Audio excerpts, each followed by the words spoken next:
I think that we all agree that this industry, and probably other industries as well, need to improve their numbers. But the numbers, they are what they are. So the real question to be actually answered is, how are we going to do this? We are therefore moving on to the next session, where the topic will be to leveraging the diversity strategies, best practices, and impact. This is a session that is brought to us by Diabos, and it will be moderated by Ms. Meera Kumar. Meera Kumar, she is the CEO at Diabos Global. So, Ms. Meera, maybe you can be joined by me on stage. She will also, please, and I was advised that you, along with the panelists, should take a seat underneath where your photo is.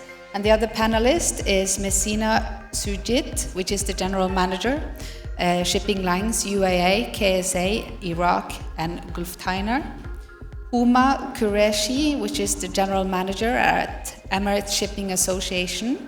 And Zahra Lawati, the Group Chief Audit Executive at ASYAD Group. Welcome. Hello. Let me start by introducing the people I have here with me very quickly. I'll start with you, Huma. And if you can please give the biggest smile so they know who you are. Huma has over 15 years of experience working in the Middle East and Canada in various NGOs, in varied roles at Terry Fox Run Foundation, United Way Campaigns, and the WWF. Not wrestling, but wildlife. Huma has significant professional experience in engaging with private, government, and non-governmental organizations to formulate multi-year, multi-facet partnerships. Whilst being at WWF, she led the campaign Rethink Plastic for 5 years, which has been instrumental in implementation and launching of plastic bag fees within UAE.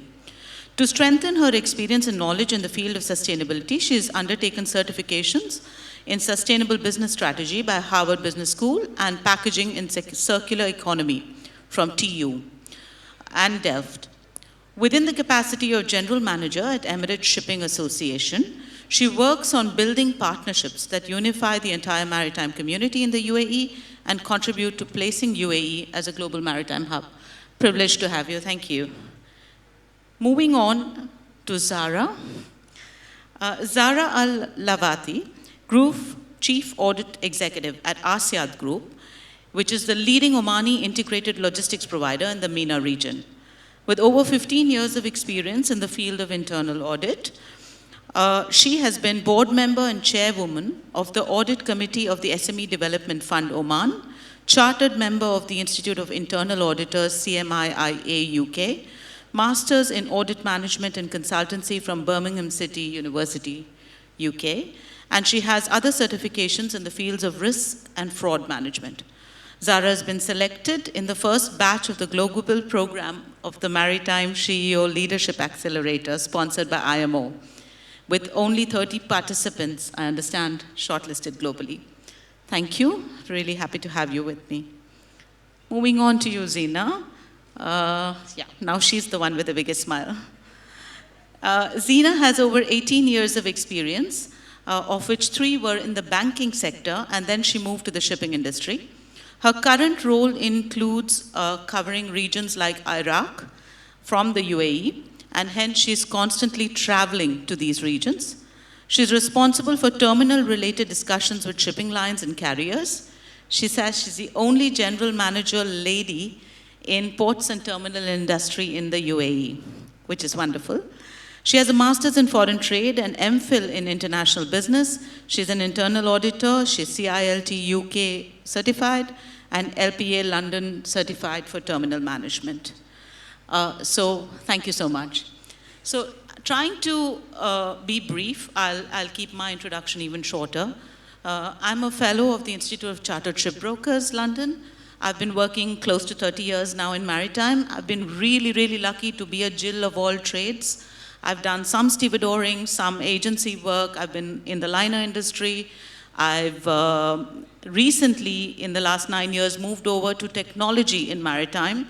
And I now head the company Diabos, which does global port cost optimization for ship owners. Delighted still to be associated with this industry. Thank you. So very quickly now, looking at our topic, I'd like to start with you, Zina, if I may. What does diversity really mean to you? How do you define it? And anything else you'd like to say to us in terms of, setting a stage or definition of what we're looking at? Thank you, SheEO, and thank you, Meera. I hope everyone is having a nice time out here, all the ladies especially, and I'm really thankful to SheEO to conduct such an event. Now, diversity in maritime industry, it's a representation and inclusion of not just the individuals which is coming from a certain background. It's with various background, and it's not restricted to any age, gender, or an ethnic group, or even a socio-economic background, and coming from even educational background. So it's various inclusions are there. Now, coming back to I have read in Harvard Business Review, this has been mentioned. Earlier when we take the term diversity, with a certain sort of assertion, they would say, oh, it's not right morally or legally to take that word, the term.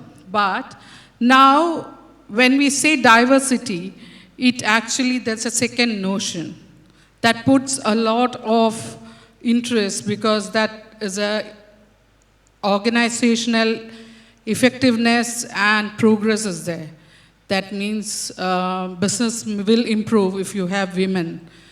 The thoughts, the ideas, the diversions we have got, women, and I don't say that male don't have it, but we kind of seep through it and deep-rooted, we find solutions. That in a different way we find solutions. And I always feel, from my own experience, that we are dedicated to it. We want to find solutions. We just want it resolved.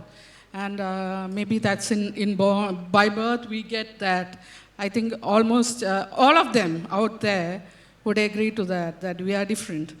When it comes to resolving, problem solving, we are really different. Thank you. Thank you so much for that. So diversity as in we are different and owning that. Nice. Over to you, Zahra. I would like to know, how do you see the current scenario with respect to diversity? What is it you'd like to share? Thank you, Meera. And again, thank you to Sanjam for the invitation, as well as for pulling such diverse conference together. It's been quite many times discussed the word diversity today. It's been a real focus today. And I think every panel has been bringing a different perspective slightly, but then again, there is a common platform that we've been discussing diversity in. When I was first invited by Sanjam and given the topic, I was a bit curious to know what is it going on apart from what we discuss in the maritime industry. So taking a step backwards from the maritime circle into the bigger circle of the corporate arena globally, because we're part of that as well. So I did some research and quite interesting figures came up. And these are from McKinsey, BCG, LinkedIn research done to various corporations and individuals. And like, for example, employees would like to be more associated with companies who has diversity units or diversity under their people unit by 79% more than being associated with different companies. And this is a quite high percentage given the different generations that are now blending in the corporate world, which we need to have a different perspective on. Also, 22% people said that 22% of companies are higher perceived as more inclusive if they did have those diversity teams, where it can be, the profit line also can be much, much more higher.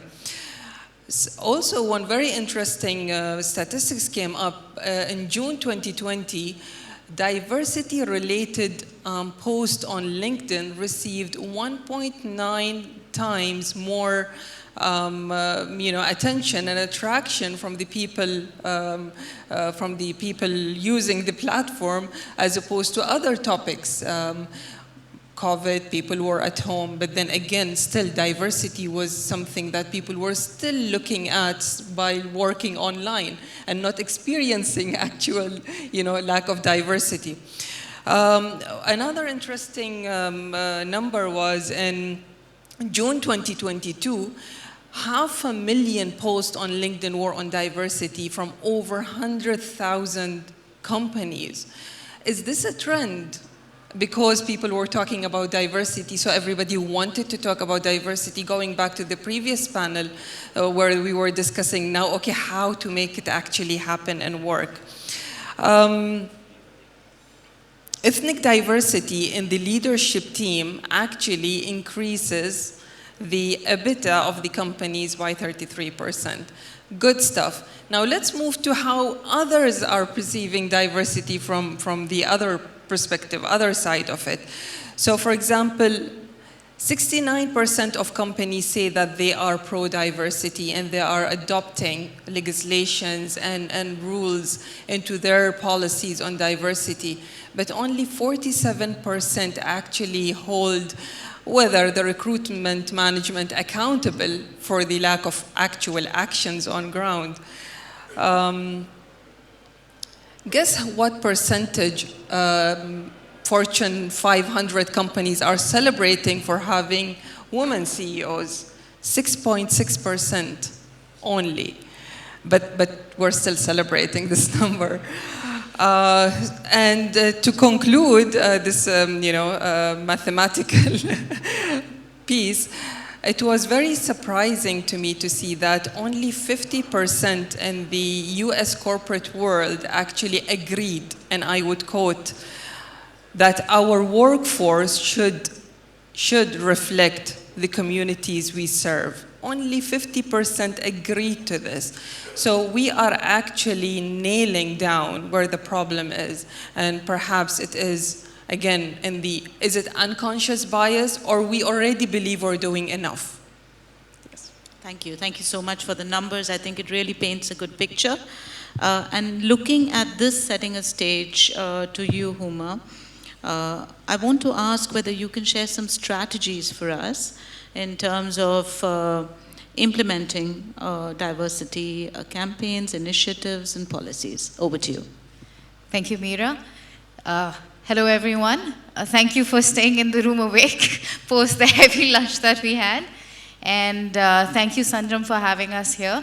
One comment is to possibly have a side event next year known as the SheEO Conference, where we can get the gentlemen more involved and try to address the challenges right then and there and come up with solutions. Lovely. So going on to what you have mentioned, Meera, there are majority of the strategies have been spoken about in terms of best cases that the different speakers have talked about, be it in the presentation of Allison's or the one being practiced at Greenwich. What I would like to talk about is how can you implement those and realistically do it while having a commercial point of view as well, because that's where the decision happens, making sure it's pragmatic, ensuring that it is involving everyone over a period of time. Yes, it is true that we have a long way to go, but the good news is we have started, we have realized it, and that is one of the biggest strategies we can start off with is awareness and education campaigns. These awareness campaigns can be undertaken either by the government, through the government.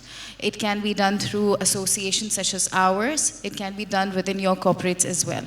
And this is where I can just highlight quickly about one of the initiatives that we are doing to advancing awareness for diversification is a Maritime Leadership Program, which is a cohort of about 25 to 30 people coming in phases to visit us in along with our partners, which are the 12 leading organizations and semi-government, government organizations in Denmark, including the Maersk Moller, including the Danish Maritime Authority infrastructure, and building capacity of theirs to be attaining knowledge and bringing it back to your particular organization, reflecting it in terms of solutions and optimizing your assets. So again, making a commercial sense for your training is very important for getting placement. So that is one of the ways of how one could implement and introduce the strategy. The second one is about leadership commitment, that it needs to be part of the DNA of an organization. It shouldn't be just one of the boxes that you need to tick. Yes, we have hit our minority target and there you go, publish a report.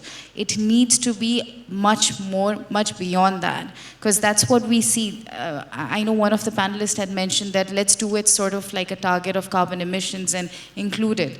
Would it work? Would we not see that individuals would start recruiting women or the minorities at a lower grade and not get them progression? I would definitely encourage more of leveling the playing field by having inclusive recruitment processes. It could be either the blind recruitment process or it could be through a panel which is diverse, through which these recruitment processes are done. So we are leveling the playing field. It is important that the outcome happens for the right person with the correct competence and not just because they are preferred one over the other. This is again what I feel will help advance in the right way and not discriminate against anyone. One of the areas where, and this is me just taking a step back, yeah, and trying to understand why is there such a massive gap? Why are women so, like, why are the numbers so low? And then you start realizing it's because of the nature of this industry it's extremely rigorous. Everyone's working around the clock. Does it mean that we have the capacity and bandwidth to do it? Yes, maybe, maybe not, it depends. For me, straight up, I don't have the bandwidth and I refuse to do that. I have to have a perfect work-life balance. And I would encourage everyone for the same, irrespective of which gender you come from. It is, and hence it is the role of leadership to introduce policies which can encourage work-life balance, flexibility, and adaptation. One of the examples I can talk about is recently we had this set of cadets who needed placements on vessels, and everyone were a bit reluctant because these cadets were a youth. Again, a little bit of discrimination there. Second is they were women, and then third, they were Emirati, which means they were Arabs. So no one really wanted to place them. The question was why? What have they done that they are not able to get the placement? The challenges that came from businesses was very clear. Are you sure they'll be able to go through the hardships of what a cadet needs to go through over a period of time? Would they be able to deliver? Would they be able to cross borders? And that is where it was an education, even with the cadets or even with the workforce, that this is the kind of requirement of this particular role. Are you able to complete with it? And I can say very proudly that we were able to place close to 20 of these in just a matter of like 6 to 8 months. And these are the opportunities we feel it needs to be opened up at every level. So that's more or less in terms of identifying it. And someone earlier in one of the panel discussions had mentioned that they had changed the way they are in order to be unseen within the leadership. And I just felt that it was so ironic that you're here as a woman trying to advance your career and you're still trying to be invisible and trying to imitate them. I do feel that as women, we need to embrace our femininity. We need to dress the way we like, and we need to realize that the strengths that we have, no one else has that. And we will be able to make remarkable achievements just by being ourselves. Thank you so much. So ladies, you know why we got into a healthy debate outside. So there were some of us who talked about being one of the guys, and there were some of us who said, no, we're never going to be one of the guys. You're just going to be yourself. But thank you so much. I think it's wonderful having you on the panel, particularly for the role that associations play. And this need not be a lonely journey for each company to traverse if there are associations like a SheEO, like a Vista, like each industry association at regional level. Thank you so much, Huma, for your thoughts. Looping back to you, Zina, so we've talked a little bit about definition, we've talked a little about strategy, we've talked a little about we haven't touched on the best practices. Would you like to go first? Yeah, would you like to go first in terms of some of the best practices that you have personally observed during your career in terms of what people have got right in this journey? Sorry, Zina. So just to add to what Huma has said, I think, again, because it has been discussed all day today about equity versus equality, and I think from my experience, yes, being an executive in my organization says a lot about equity because I chose that path. It helped me reach it. Are we there yet? Of course not. Everyone is not there yet. More of the best practices, again adding to Huma, is, and that was also touched upon, like to make disclosures, annual disclosures. We have it as part of the ESG disclosures, but they're still very shy. There are only 79 companies out of the 500 Fortune companies that make specific D&I annual reports. And these companies surprisingly see stronger bottom line from the research and surveys. Now, people would say it might not be directly correlated with diversity, with their diversity plans, but the percentages are excluding the other factors that can hamper the outcome. Another very interesting experience I have had is when you have a B2C company and you do employ people who can correlate with the ethnic group of the customers you are serving, that can definitely add significant positivity to the bottom line as well. Why do we all talk profitability? Because that is the key objective eventually to our organizations. We're not here to just enjoy and showcase who we are, but we need to make that bottom line. And it has been proven that diversity can add to that. So I mean, easy, right? Let's just do it.